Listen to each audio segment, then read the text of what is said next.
एक बार फिर से मैडम दिशा की मीटिंग हुई सिरसा में और अधिकारियों की परफॉर्मेंस से तुम्हारी शैलजा खफा नजर आई, ऐसा क्यों? नहीं खफा नहीं हो। देखो मैंने पहले भी कहा मीटिंग शुरू होते ही कि इसमें ना कोई नाराज़गी होती है, ना कोई किसी को नीचा दिखाना किसी का मकसद होता है। ये कोऑपरेशन से काम होता है। सरकार का, भारत सरकार के स्कीम्स हैं उनको किस तरह से इफ़ेक्टिवली लागू करें ताकि जिस मकसद के लिए स्कीम बनी है उनके लाभार्थियों को फ़ायदा तो पहुँचे और उसकी मॉनिटरिंग हो। बेसिकली मॉनिटरिंग होनी चाहिए कि सही काम हो रहा है कि नहीं हो रहा। जहाँ पर लोग हम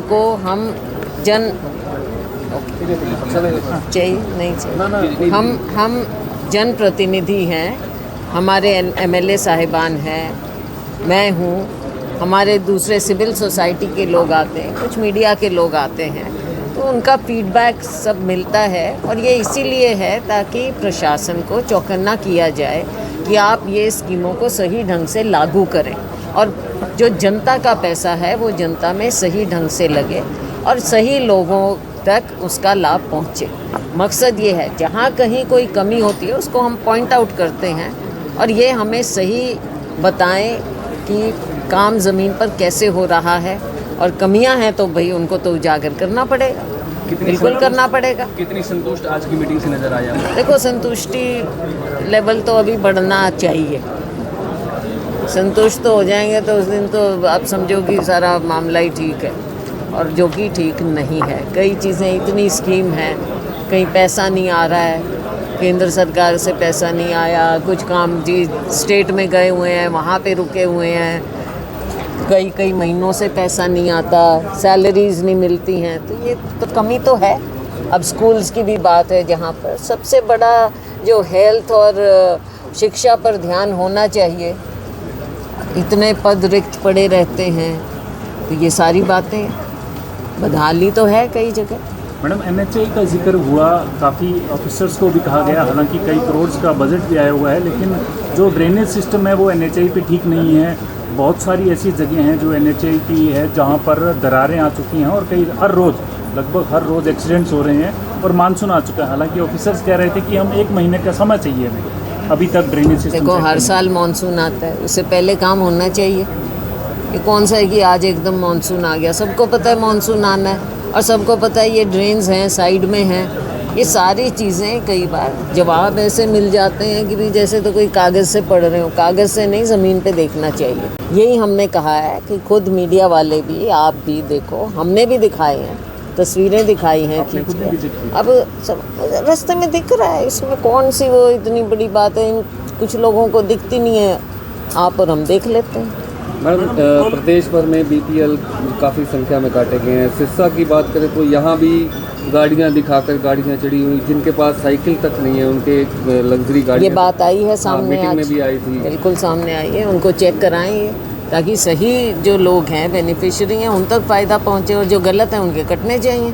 ओवरऑल क्या देखते हैं मैडम, क्या कमियां हैं, क्या सरकार की कमियां हैं या ऑफिसर्स ये इस तरीके की गड़बड़ी कर रहे हैं? ओवरऑल क्योंकि दिक्कतें आम जनता को फेस करनी पड़ रही है। ओवरऑल जो मीटिंग में देखने को मिला, या तो सब कुछ कागजों में हो रहा है या पोर्टल पे पड़ा है। देखो पोर्टल, ये बार बार पोर्टल ये बोलते हैं, लेकिन पोर्टल में सबका कितना एक्सेस होता है? कौन पोर्टल में जा सकते हैं? हम तो खुद पोर्टल के चक्कर में भाई कोशिश करो पोर्टल में जाके कुछ पता चले। तो ये चीज़ें दोनों होनी चाहिए। पोर्टल है, आगे बढ़ेंगे, ये चीज़ें हों ताकि जो समस्याएं हैं वो ख़त्म हो, कम हो। लेकिन उसके साथ साथ जब तक फिज़िकल वेरिफिकेशन नहीं होगा तब तक सिर्फ पोर्टल का कोई मतलब नहीं है। मशीनें नहीं सारी चीज़ें देख सकती हैं, ये तो जो इंसान की नज़रें हैं वो देखती हैं और मंशा यहाँ से आती है, इंसान से, मशीन से नहीं आती। तो ये सब चीज़ें हाईटेक होना चाहिए। अब इंफॉर्मेशन टेक्नोलॉजी का ज़माना है, उसका फ़ायदा हो लेकिन उसके हम गुलाम ना हो। पिछले दिनों राव इंद्रजीत की डिनर डिप्लोमेसी देखने को मिली, उसमें मैंने क्या, मेरे को सरसाज की बात पूछी, क्या लगता है कि क्या लेना, कौन डिनर कर रहे हैं, हमने क्या लेना? लॉ एंड ऑर्डर को देखें तो रोज तो कहीं कि मर्डर हो रहा है या करप्शन हो रहा है, डेली पकड़े जा रही है। लॉ एंड ऑर्डर को लेकर मैडम, लॉ एंड ऑर्डर का हमारे पूरे राज्य में बहुत बुरा हाल है। दुख इस बात का है कि हम जब भी न्यूज़ देखने की कोशिश करते हैं, चाहे अखबार में देखें, चाहे टीवी में, या हम सोशल मीडिया के माध्यम से भी देखते हैं। सबसे बड़ी न्यूज़ ऐसी गंदी गंदी न्यूज़ आती हैं। वो मतलब क्या न्यूज़ रह गई आज के दिन? क्राइम इतना और इतने घिनौने क्राइम बढ़ रहे हैं, क्या कारण है? सख्ती जब तक नहीं होगी, डर और भय का वातावरण आज जो फैलाया जा रहा है सरकार में, वो तो आम लोगों के लिए फैला रहे हैं, क्रिमिनल्स के लिए भी तो फैलना चाहिए। अब जो मीडिया वाले हैं वो ज़बान नहीं खोल सकते, जो काम कर रहे हैं, अपना धंधा चलाना चाह रहे हैं, उनके ऊपर कभी ईडी की बात, कभी किसी की बात, कभी कुछ वो छोड़ देते हैं। लेकिन जो क्रिमिनल हैं उनको क्या डर है? उनको भी तो भय होना चाहिए। भय का वातावरण तो क्रिमिनल, पोटेंशियल क्रिमिनल्स के ऊपर होना चाहिए। शराब के ठेकों की ऑप्शन नहीं हो पा रही। शराब के ठेके खाली जा रहे हैं, खाली जा रहे हैं। अब देखेंगे आगे कैसे, कहाँ कैसे, कौन बेचता है, कैसे बिकता है, पता चलेगा। नेक्सस होता है। सिरसा में रेलवे की जमीन का कोई मामला चल रहा है? जी जी जी, आप बोलिए। मैं बोलो। ऐसा कहा जाता है कि जो नशा बेचते हैं उनको सबसे पॉलिटिकल संरक्षण मिला हुआ है, इसलिए नहीं पकड़े जाते। इसके बारे में आप क्या कहते हैं? ये तो जवाब इनको देना पड़ेगा, सरकार को भी, प्रशासन को भी। मैं सरकार जब तक सख्ती नहीं करेगी, प्रशासन कहाँ से करेगा?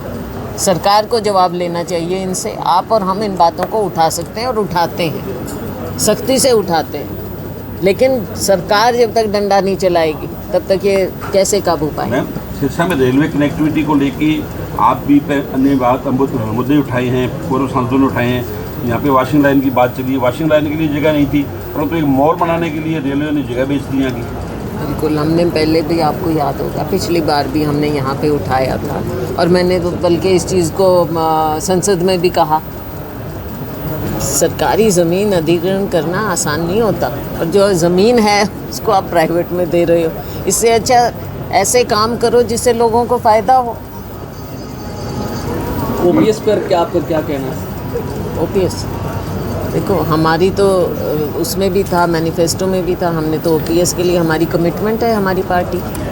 सरकार तो नहीं करना चाह रही है, हमारी तो कमिटमेंट रही है। संगठन में प्रदेश अध्यक्ष और जिलाध्यक्ष बनाने की जो ख्वाहिश चल रही है, जो कहाँ तक पहुँची है? तकरीबन मुझे लगता है सबने, जो हमारे ऑब्जर्वर आए थे, उन्होंने अपनी रिपोर्ट दे दी है, और उसके बाद अब आगे की प्रक्रिया शुरू होगी कि सेंट्रल लेवल पर उसको, क्योंकि कई नाम मांगे गए थे, और आगे उसको शॉर्टलिस्ट करके, मुझे लगता है, जो समझ में आ रहा है कि इस महीने में होना चाहिए, जुलाई होना चाहिए। बीजेपी की सरकार बनने के बाद बीजेपी की पहली हार कालांवाली में हुई है, कांग्रेस की जीत हुई है। देखो, एक बात और बता दूं आपको, अपने पार्लियामेंट में, सिरसा पार्लियामेंट में जाखल भी कांग्रेस के पास है, और अपने कालांवाली के लोगों को मैं बधाई देती हूँ कि उन्होंने सही लोगों को चुना है। हमारे समर्थित थे, भाईचारे में, वार्ड्स में लड़ा, लेकिन हमारे समर्थित थे, आज आए हुए थे सारे।